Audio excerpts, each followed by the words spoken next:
Hello and welcome to Sport This Morning. I'm Cecilia Amogbe. It's great to have you join us again. I'm Taya Salam.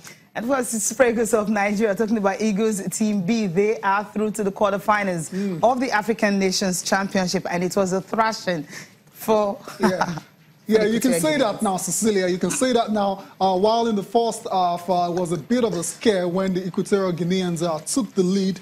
But, yeah, the Eagles fought back gallantly and won that margin by 3-1. As a result, they are through to the quarterfinals as the winners of Group C. Yeah, that's the way it is. And from football, now move straight to tennis, where you have Rafael Nadal. He will be out for 3 weeks, but the good thing is he will definitely be fit and ready for the French Open, his favorite surface. He had to do MRI scan early hours of late last night, and the result is that he will be out for 3 weeks. So he's suffering from a hip, interior hip muscles. That's the injury that he was diagnosed with. That very unfortunate. So we're going to miss him for a while. Very unfortunate for Rafael Nadal. Wish him the soonest recovery. We can't wait to see Rafael Nadal back on the ATP Tour. Let's move on now to the National Basketball Association. Cecilia, LeBron James just early this morning joined the 30 points club. I mean, this guy is an amazing player. At his age, with the kind of numbers he's still churning out, it's just remarkable. He's just the 7th player in the all of the NBA, I mean NBA history, to reach 30,000 points. Talk about LeBron James. You are the man. There's no wonder they call him King James. It's only right. Very fitting. And that's where we start from. Okay, we're not starting exactly from there. We start with the NBA. We got through some of the results, and before we come back and talk about King James, Cecilia, some very, very interesting matches went down early this morning. And it's safe to say all the big players showed up. They all showed up and showed out, and we will get an indication of that in a minute. Let's go through some of the results, Cecilia, quickly. The Kings and the Magic faced off, and it was the Kings that reigned supreme in that particular game, winning 105-99. Garrett Temple scoring 19 of his career high, 34 points in the fourth quarter. Yeah, in the final 6 minutes, 58 seconds. That's awesome. I mean, that's you when you're needed the most, you step up. That's exactly what Gareth Temple did for the Sacramento Kings. Elsewhere, we saw the OKC Thunder and the Brooklyn Nets go against each other in a very, very close one. Close one. And as that result suggests, 109-108 in favor of OKC. Russell Westbrook scoring what turned out to be the winner. Go-ahead layup with just 3.3 seconds left on the clock. Wow. And he only had 32 points in that one. So, oh my days. I said something about the stars showing up on the night. Yeah, that's exactly, what happened. So Paul George also was there, 3 points after getting the impasse from he actually got that impasse from Paul George, and that was how he was able to make that. So talking about the big stars really showing up there. Okay, that's it there for the Thunder. The Cavaliers, see, the slide continues because, they played against the Spurs, and the Spurs won that one, 114-102. They're slumping at the minute, but a bit of ray of, light or hope, or how do you put it? LeBron James, achieving that incredible mark. It won't be a huge celebration for him, especially the manner in which they lost. Yeah. Because he had 28 points in that one, but this is their third game that they're losing in 4 games. So not a good one. And this same Spurs you talk about lost to Lakers. So we're thinking if Lakers could be Spurs, for Cavs, it should have been an easy one for the Cavs. But somehow, Tony Parker, came off the bench for the Spurs. You have LaMarcus Aldridge, the guy you talked about scoring 30 points. The stars again, all the stars, everyone showing up. And that's how, the Spurs were able to rally around, beating the Cavs 114-102. We'll come back to LeBron later on, definitely, even though they lost Celtics and the Lakers. That's the surprise of the night. Yes. Another close game, 108-107 in favor of the Lakers. Cecilia, the Celtics are in a mini slump as well, too, because that's their 4th loss in a row. And the Lakers, I like what I'm seeing from this team. Very young side, filled with talent. And it was the turn of Kyle Kuzma to lead the Lakers to a very important victory. Scored 17 of his 28 points in the 4th quarter. The Lakers. Yeah, Jordan Clarkson also 22 Jordan points. Clarkson as well, yeah. Julius Randle had 14 points and 14 rebounds. I think this is their third consecutive game they win it. So it simply means these guys is something to look forward to. What happened to Kyrie Irving? He showed up on the night talking about big stars. 33 points.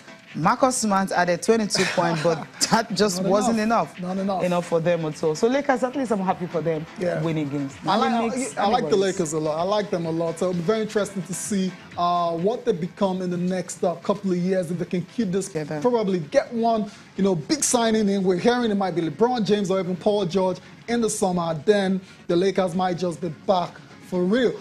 Last but not the least, Cecilia, the Warriors and the Knicks faced off, and it was a 123-112 win for the Warriors. Steph Curry scoring 17 of his 32 points in the third quarter to go along with 7 assists and 6 rebounds for Steph Curry in that win. And the Warriors are doing what they're supposed to do. They're handling business like is expected of them. No problems at all. But let's quickly come back to LeBron James and let's talk about his achievements. I know you said the loss kind of dampens this remarkable feat. But it is what it is. You can't take it away from him. LeBron James joining the 30-point club. It's awesome. He's awesome. 7th player in NBA history to do that. And he's the youngest also at 24 days of age. So I think Kobe did his when he was 34 and 104 so, days. Yeah, so LeBron is beat that record now. Yeah. So that's the record he has beaten. Kobe, sorry. But King James, I think maybe when he climbed up again, hopefully the team gets to win that game so that he will have more to celebrate. Absolutely. You're talking about climbing up. There's a certain Dirk Nowitzki in front of him. So, but with the way LeBron is playing, despite his age, you can just feel he can go another 3-4 years playing at the very top. So it won't be a surprise to me to see LeBron climb that ladder. I'm talking about the NBA all-time top scorers. We're going to see it in a minute, and the guys on top, the very guy on top, Cecilia, Karim Abdul-Jabbar, 38,000 in a class of his own. I like that one. 38,387 points. You have Karl Malone on that list as well to Cecilia. Then you have Kobe. Kobe is an absolute legend. You can't take that away from him. Michael Jordan, Wilt Chamberlain, Dirk Nowitzki, and LeBron James. 021-837. It's going to catch. Okay. I can see him catching Dirk Nowitzki, certainly. Wilt Chamberlain, 31. Maybe. Yes, he can get there. Maybe he can get there. That's why I leave it for now. That's why I leave it because Karim have set it very high. And so everyone had to keep struggling to kind of climb up the ladder and get it. Kobe just couldn't get there. So it simply means LeBron is another player you're looking at. I'm looking at Dirk Nowitzki because of his age now. So we're looking at LeBron as a guy that might just climb a little bit, maybe to third, close to Kobe Bryant. Perhaps. But obviously not about that. Perhaps. Fingers crossed now. Let's move on quickly with the show, Cecilia. Let's go and talk about the Australian Open. I mean, the first major of the year. We're getting to the championship rounds of the tournament. And not good news for Rafael Nadal. We all know he crashed out yesterday against Marin Cilic. But okay, we'll talk about Nadal later on. Okay, we'll still talk about Nadal. Cecilia, unfortunate what happened to Nadal.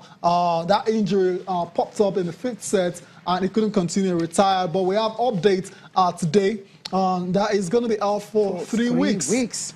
I mean, he was diagnosed with a torn anterior hip muscles during that quarterfinal defeat to Marin Cilic. Was surprised by that because, I mean, he actually gave it all. The way he was serving, the way he was moving was somehow, I think it was in the 4th quarter, that's when he had that tear. That's my feeling because he had to come out for treatment and he came back. He still tried to play, but in the final set, in the 5th set, he had to, retire after trying to give it all in that one. He said he had the MRI scan, more like it showed a grade 1 injury, so which is really, so he will be resting over the next few days, and of course he'll continue rehabilitation out for 3 weeks. Hopefully when he comes back he should be able to, thankfully it's not too serious. It's not too serious. Just 3 weeks out. Grade 1. That's it. And when he was pumping all the power here, I was like, okay, this guy was going to go all out. But after this treatment, he came back on court, try as much as possible, to get into the game, but he just couldn't. So retiring hurt.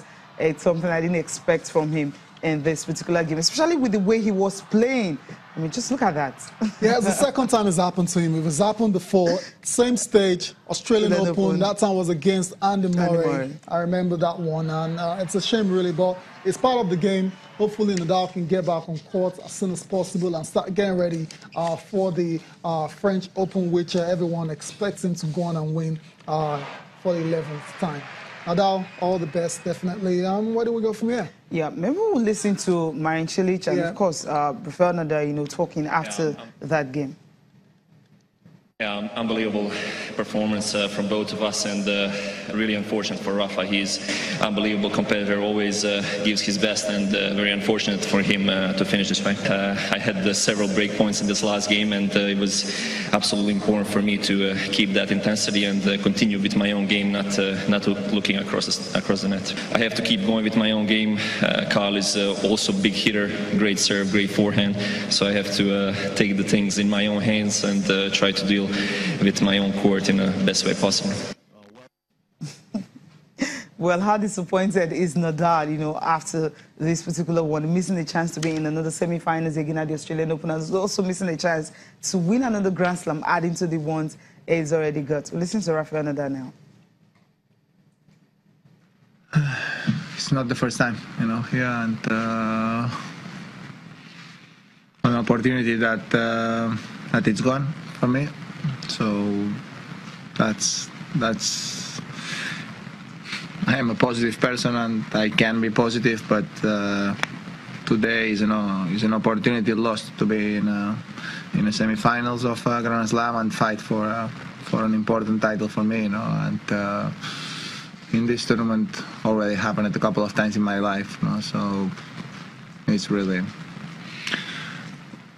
I don't want to say frustration, but it's really tough to accept. Yeah, really tough for him to accept the fact that he will not be in the final or semi-finals of the Australian Open simply because of that injury. Now, some matchup over the night, big one. Okay, let's talk about the tennis guys from tennis is out. Chong, make sure of that. That's your guy, right? Yeah. Sandgrain from Tennessee. He's a good little fight. Hyun Chong, 6'4", 7'6", 6'3". Really Hyun Chong is going great guns. See that first Korean to reach the Grand Slam semi-final. Next-gen champion is telling us it's not next-gen again. He is right now, and he is ready to to compete for the big honors on the ATP Tour. In the women's singles, we have Angelique Kerber defeating Madison Keys 6-1, 6-2. Did you expect it to be that easy? Yeah, I thought it was going to be a tough one for Angelique Kerber, but somehow Kerber, it seems, I think she's.